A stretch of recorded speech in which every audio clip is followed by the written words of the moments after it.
بركة وفقد موجع. Pangeran Abdul Nasir bin Hamad At-Tahiri Yaman mengingkari nasab Ba'alwi. Batalnya nasab para Habib Ba'alwi bukan menjadi rahasia lagi. Di Indonesia, batalnya nasab mereka telah menyebar ke seluruh pelosok negeri melalui tesis Kiai Haji Imaduddin Usman Al-Bantani. Di Yaman sendiri, nasab mereka hanya diakui sirkel kelompok mereka saja. Jika kita searching di internet tentang nasab Ba'alwi, maka kita akan menemukan banyak sekali perbincangan tentang batalnya nasab Ba'alwi. Walaupun perbincangan atau artikel tentang batalnya nasab Ba'alwi yang kita temukan di internet dari masyarakat internasional tidak sedetail dan sekomprehensif penelitian Kiai Haji Imaduddin Usman Al-Bantani, tetapi dari sana, kita akan mampu mengamati bahwa sebenarnya klaim Ba'alwi ini sudah lama ditertawakan masyarakat muslim internasional. Yang teranyar, kita menemukan pernyataan tegas dari bangsawan Yaman, Pangeran Abdul Nasir bin Ahmad At-Tahiri, yang mengingkari nasab Ba'alwi sebagai keturunan Nabi Muhammad SAW. Dalam akun Twitternya yang dipostkan tanggal 10 Oktober 2022, ia dengan tegas menyatakan Ali Al-Jufri Ba'alwi bukan keturunan Nabi Muhammad SAW. Bahkan ia menantang Ali Al-Jufri Ba'alwi jika tidak terima untuk melakukan tes DNA. Jika Ali Al-Jufri terbukti sebagai sadah setelah melakukan tes DNA, maka Pangeran Abdul Nasir siap menerima konsekuensi hukum. Pernyataan tegas Pangeran Abdul Nasir yang tidak mengakui Ali Al-Jufri sebagai keturunan Nabi itu bermula dari beredarnya video Ali Al-Jufri yang menyatakan bahwa cara memakai sorbannya merupakan ijazah turun-temurun kaum Ba'alwi dari ayah ke anak sampai kepada Nabi Muhammad SAW. Dalam pernyataannya itu, Pangeran Abdul Nasir berkata, "Sampaikan tweetku ini kepada Ali Al-Jufri. Saya, Pangeran Abdul Nasir bin Hamad bin Ahmad bin Ali bin Qasim bin Ahmad bin Al-Hasan bin Al-Haytami bin Amir bin Abdul Wahab At-Tahiri, cucu Sultan Al-Awazil, mengingkari nasab Ali Al-Jufri sebagai keturunan ahli bait Nabi. Dan jika nasabnya telah sahih setelah tes DNA, saya siap menanggung konsekuensi hukum." Perhatikan bagaimana tegas dan lugas pengingkaran Pangeran Abdul Nasir terhadap nasab Ali Al-Jufri Ba'alwi. Dan perhatikan pula ketika ia menyebutkan nasabnya yang tersambung kepada Sultan Awazil dari dinasti At-Tahiriyah di Aden, Yaman. Hal tersebut ia lakukan untuk mengatakan bahwa ia, Pangeran Abdul Nasir, seorang keturunan Sultan di Yaman yang nyata sebagai kaum bangsawan yang tercatat dalam sejarah Yaman, tidak mengakui Ali Al-Jufri Ba'alwi sebagai keturunan Nabi. Sultanah Awazil adalah kesultanan di Yaman yang memerintah di Aden pada tahun 1197 Hijriah. Para raja Sultanah Awazil sendiri adalah keturunan dari Sultan Abdul Wahab Al-Mansur At-Tahiri dari dinasti At-Tahiri yang memerintah di Yaman pada tahun 855 Hijriah. Berbagi daerah kekuasaan dengan dinasti Zaidiyah yang berpusat di Shan'a. Dinasti penguasa Yaman yaitu dinasti Tahiriyah. Pada abad ke-9 Hijriah, yaitu abad di mana Ba'alwi mulai mengaku sebagai keturunan Nabi, hari ini keturunannya tidak mengakui Ba'alwi sebagai keturunan Nabi Muhammad SAW. Ini membuktikan bahwa klaim Ba'alwi sebagai keturunan Nabi itu sebenarnya diingkari orang-orang Yaman semenjak mereka mulai mengaku, dan pengingkaran itu berlanjut sampai hari ini. Hal ini menambah deretan informasi ke hadapan publik bahwa batalnya nasab Ba'alwi adalah sebuah kebenaran, dan mengingkari kebenaran itu adalah sebuah kedunguan yang nyata. Alami sebagai cucu Nabi, dosa besar, dambun kabir, yajibu alaihi nar in lam yatubu. Kalau tidak tobat, neraka. Yakin, seyakin-yakinnya mereka neraka. Kenapa? Karena sudah jelas 1 tambah 1 itu 2. Dia katakan 22. Pokoknya 1 tambah 1 22. 1 tambah 1 itu 2, 2-nya 1. Tidak bisa. Ini luar biasa. Konsekuensinya berat. Husnudan kepada sesuatu yang jelas sudah nyata. La ibrata bil dhannil bayyini khata'u. Tidak bisa dihitung dzon yang sudah nyata salahnya. Ba'alwi bukan cucu Nabi ini sudah nyata salahnya. Sudah jelas terputus, kitabnya tidak ada, nasabnya bukan orang Arab. Kenapa masih menerima Ba'alwi sebagai cucu Nabi? Kecuali mereka memang ingin menyakiti dan indah Nabi Muhammad SAW. Kalau tidak, tolak sebelum mati. Sebelum mati masih saja membela-bela. Yukhafu alaihi su'ul khatimah. Yukhafu alaihi su'ul khatimah illam yatub. liman qabila anna ba'dawi min dini Rasulillah yukhafu alaihi su'ul khatimah illam yatub halan insyaallah yukfarlah. Kalau kita tobat bahaya itu. Kecuali belum ada dalil. Dulu orang-orang tua kita insyaallah masuk surga. Dulu sebelum tahun 2022 orang yang mengakui bahwa sebagai cucu Nabi mati mengakui bahwa cucu Nabi insya Allah diampuni. Tapi setelah tahun 2022 siapa saja yang mengakui bahwa sebagai cucu Nabi kemudian dia mati dalam keadaan membela bahwa sebagai pengakuan sebagai cucu Nabi yuhadu alaihi. Sampai Pangeran Yaman Abdul Nasir Al-Auzali atau At-Tahiri itu diingkari nasabnya oleh Abdul Nasir Al-Auzali. Nah, coba kita lihat ya. Tentu berawal dari sebuah video, sebuah ceramah. Sebuah ceramahnya Habib Ali Al-Jufri yang tadi ya dikatakan sebagai seorang yang wajahnya itu mirip Rasulullah sallallahu alaihi wasallam.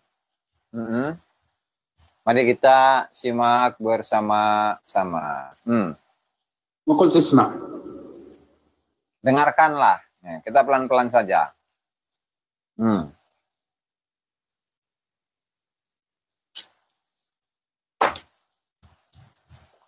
Dengarkanlah, Cina. Terus.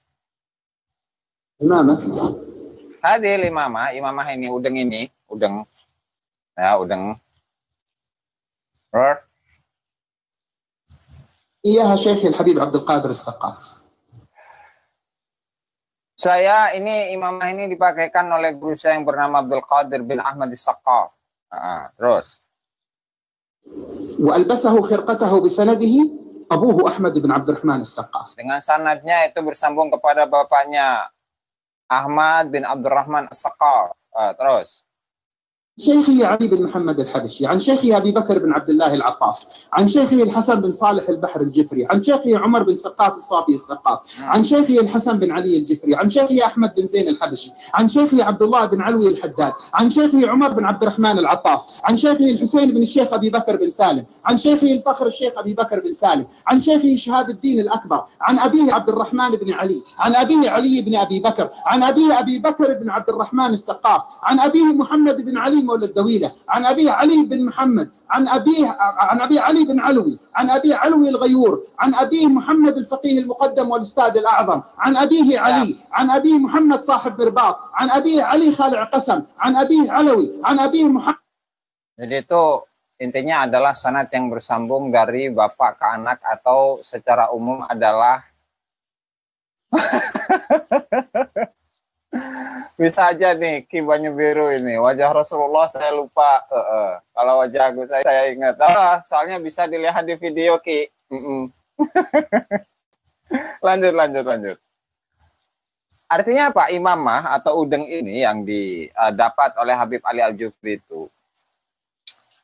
itu didapatkan dari riwayat-riwayatnya bapak ke anak, ke kakek, ke buyut, ke canggah dan seterusnya. Sampai kepada Rasulullah Sallallahu Alaihi Wasallam yang tidak dimiliki oleh siapapun kecuali dari kalangan Balawi, gitu ya. Terus.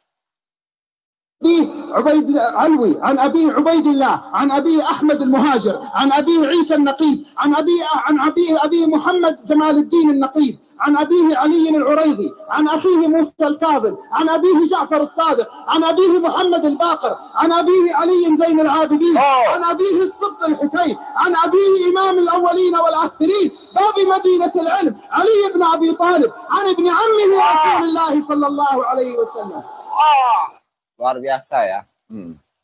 Sampai kenceng gitu. Gitu. Ya, Kang Eko. Antum Al-Jufri, nenek moyangnya bin Aun.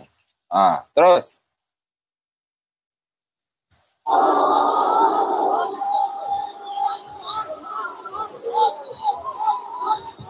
Qultu lahu. Saya ucapkan kepadanya. كل هذا السند آل البيت سلسلة من Saya katakan, ini semuanya adalah silsilah sanadnya Ahlul Bait. Silsilah Ahlul Bait, silsilatun minadz zahab. Waduh, emas dia baik. Adalah silsilah sanad yang terbuat dari emas. Silsilah sanad yang terbuat dari emas. Wah, edas. Ya bisa jadi, bisa jadi. Kalau baca nah.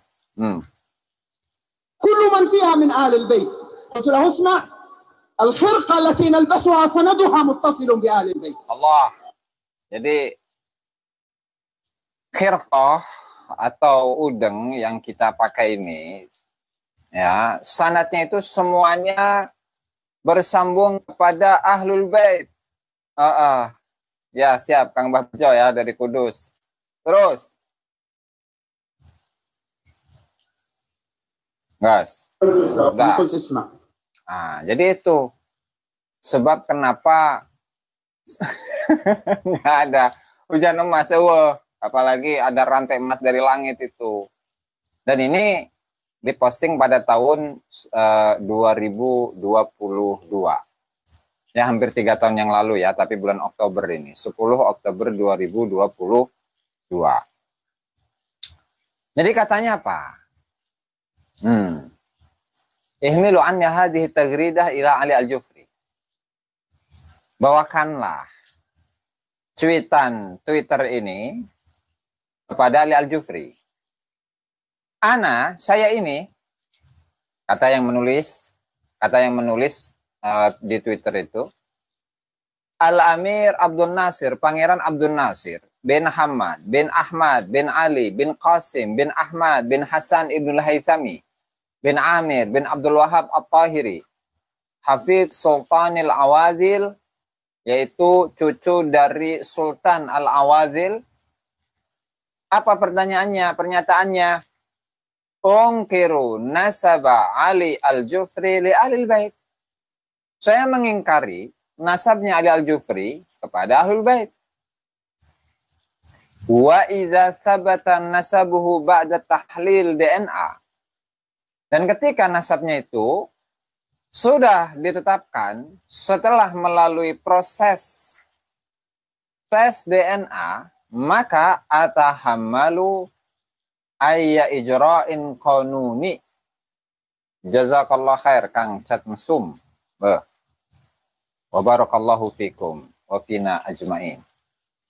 Saya atahammalu ayya ijra'in qanuni, saya akan bertanggung jawab pelaksanaan hukum yang berlaku kalau memang sudah terbukti bahwasannya Habib Ali Al-Jufri itu merupakan atau memiliki DNA-nya Nabi Muhammad Sallallahu Alaihi Wasallam atau DNA keturunan Rasulullah Sallallahu Alaihi Wasallam.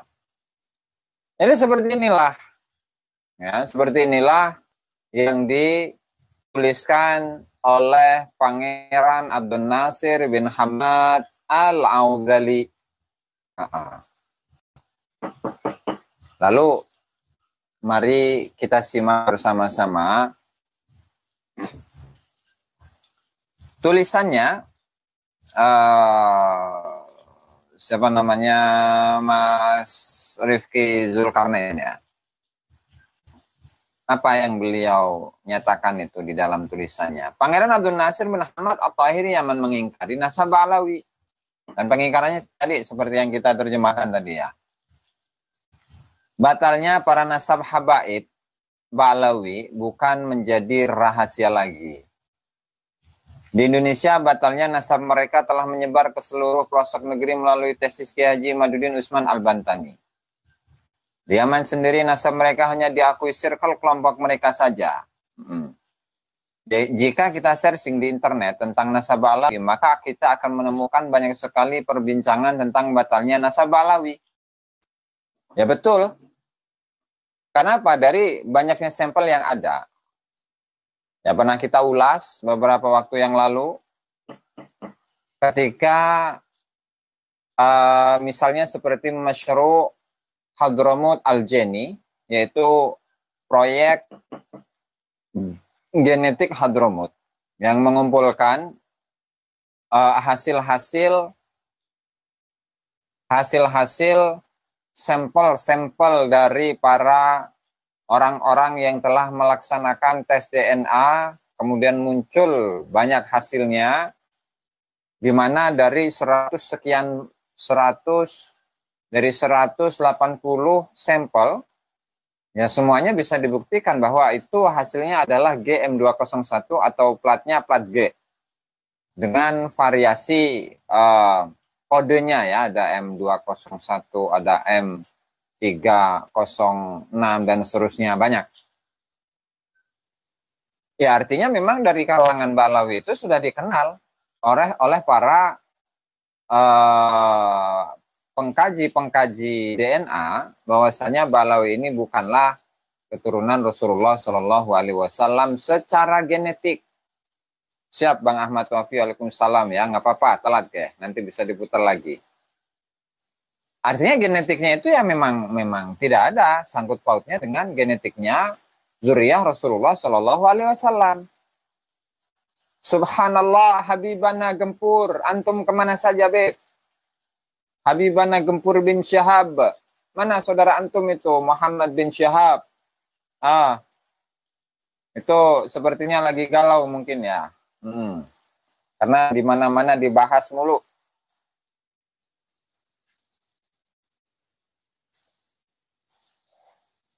Oke. Kemudian berikutnya. Jadi kalau kita telusuri, kita bandingkan dengan beberapa sampel-sampel DNA dari para asyraf Makkah dan Madinah. Dan itu pun juga sudah kita ulas.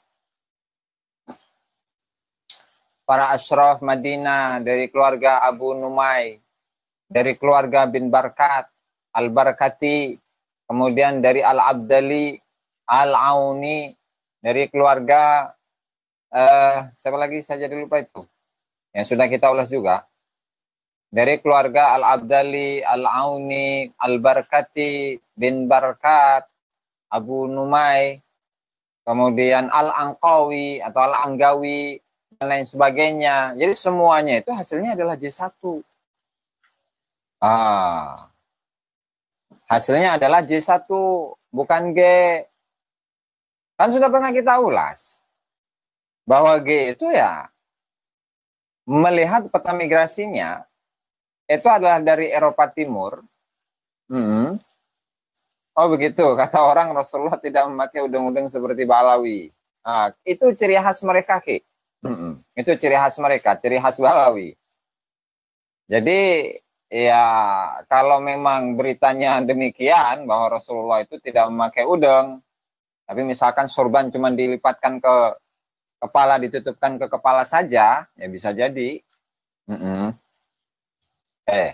Dan juga warnanya itu pun juga tidak melulu warna putih yang dipakai oleh Rasulullah, kadang hitam, kadang hijau.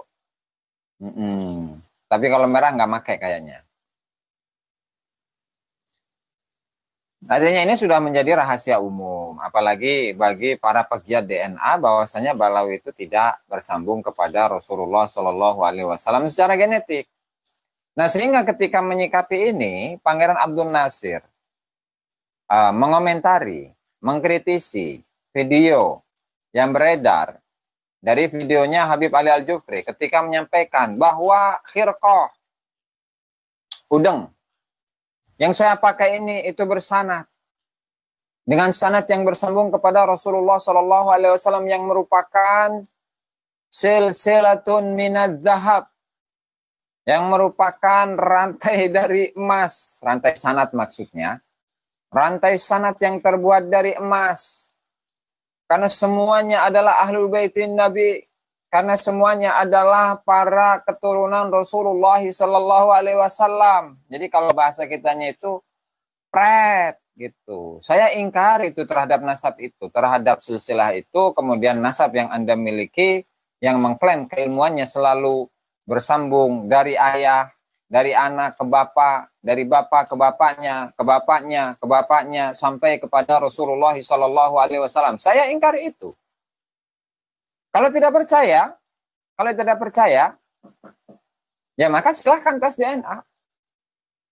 Seandainya sekalipun jika sudah dites DNA, kemudian hasilnya adalah J1, kemudian masuk pada kode FGC 10500 atau L858 dan seterusnya, maka saya siap untuk mempertanggungjawabkan statement yang saya keluarkan di mata hukum yang berlaku di negara Yaman. Sampai seperti itu. Kenapa? Kesal barangkali.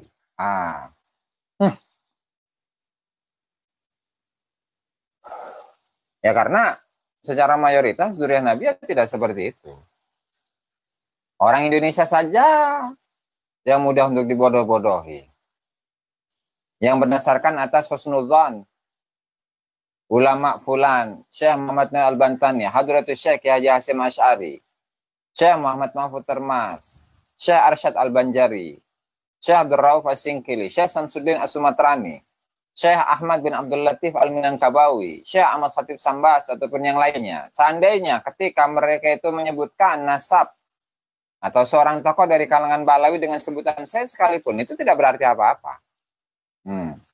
Kenapa? Ya karena tidak ada penelitian. Yang namanya isbat, mengisbatkan nasab. Isbat itu adalah masdar dari asbata yusbitu, isbatan, penetapan. Yang namanya penetapan itu tentu ada proses kalau di surat-surat itu memperhatikan, melihat, memperhatikan, melihat, kemudian apa itu satunya? Perhatikan, melihat, kemudian dengan argumentasi-argumentasi yang dipakai, dikaji, mengkaji, betul, mengkaji, melihat, memperhatikan, mengkaji, sehingga pada menimbang, menimbang, lalu baru menetapkan bahwa Fulan bin Fulan adalah zuriyah Nabi Muhammad Sallallahu Alaihi Wasallam. Jadi begitu. Kalau dari sisi bahasa, isbat, asbata yusbitu isbatan, menetapkan. Kalau sulasinya itu sabata yasbutu subutan, ketetapan. Nah kalau tiba-tiba ketika Syekh Nawawi Al-Bantani dalam kitabnya Syarah Uqudul Lujain, ketika menyebutkan Al-Habib ay Al-Mahbub, Subhanallah Habibana Muhammad bin Syahab. Kemana aja antum, Beb? Waduh, ini malam minggu, Beb. Jangan ngantuk, Beb. Artinya pengisbatan itu ya harus ada proses terlebih dahulu, gitu kan. Ada prosesnya. Bagaimana prosesnya? Dilihatlah. Ketika dia ini mengklaim sebagai nasab yang paling sahih sedunia. Dia ini mengklaim bahwa nasabnya itu adalah catatan yang paling rapi sedunia ya. Kita buktikan. Karena dalam ilmu nasab itu ya, kenapa sampai ada verifikasi yang begitu ketat? Dan ilmu nasab itu tidak bisa dipisahkan dengan yang namanya ilmu sejarah. Ya karena untuk hubungan anak dengan bapak, dengan kakeknya, dengan buyutnya, dan seterusnya, apalagi diklaim sebagai sebuah silsilatul zahab. Nah, sebuah sanad atau ketersambungan nasab, ketersambungan sanad yang paling sahih sedunia. Itu tentu adalah klaim yang begitu luar biasa. Sehingga siapapun yang mengklaim, maka dalam sebuah hadis al-bayyinatu 'alal mudda'i, maka dia harus membuktikan. Al-bayyinatu 'alal mudda'i. Pembuktian itu wajib dikeluarkan oleh orang yang mengklaim. Sehingga buktikan bahwasanya silsilah ini, sanad ini adalah sanad yang bersambung kepada Rasulullah. Buktikan bahwa nasab ini bersambung kepada Rasulullah. Bagaimana caranya? Ya lihat antara satu tobakoh kepada tobakoh yang lain. kepada tobakoh yang berikutnya, ke atasnya, terus sampai kepada Rasulullah Shallallahu Alaihi Wasallam. Kemudian dibandingkan dengan apa? Dengan pengaruhnya di masyarakat, pengaruh masyarakat kepada dirinya. Memverifikasi tokoh ini apakah benar ada di masa lalu atau tidak.